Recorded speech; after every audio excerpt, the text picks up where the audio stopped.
我諗最近大家可能都比較上體會到變化呢兩個字，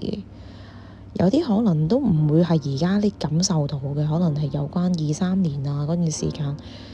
都已經 feel 到唔係喎，突然間好大嘅影響，好大嘅變化，好大嘅挑戰。咁最近都聽到啲朋友仔啦，屋企發生咗事嘅又有啦。咁自己情緒狀態啊，亦都有可能好迷茫啦、迷失啊，甚至有啲情況係好焦慮、焦急啦，都有。咁當然啦，除咗啱啱講嘅呢一啲唔係咁好嘅消息咯，亦都聽到有啲人係佢生意做得好好喎，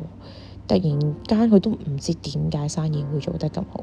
呢啲嘅變化咧，咁大嘅動盪啦、擺動啦，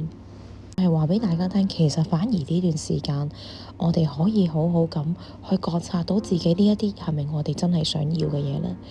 若然如果真係唔係想要嘅，我哋就係有一個問題可以覺察到嘅，就係我哋以往所投射出嚟嘅信念，好似偏離咗我哋真真正正想要嘅軌道。咁就絕對係一件好好嘅事情嚟嘅，因為喺呢段時間能夠覺察得到，呢啲嘢好似同我哋想要嘅嘢遠離咗軌道嘅情況之下，我哋就有呢個能力可以改變呢個軌道嘅方向，甚至係消融到我哋舊有嘅信念與模式。只要覺察到自己唔想要嘅嘢，我哋就自然揾到自己想要嘅嘢。呢個係一個非常之好嘅方向同好嘅辦法。希望藉住喺呢個短嘅影片裏邊，畀翻少少力量，大家亦都可以喺呢段時間裏邊呢，畀翻少少鼓勵與勇氣。大家，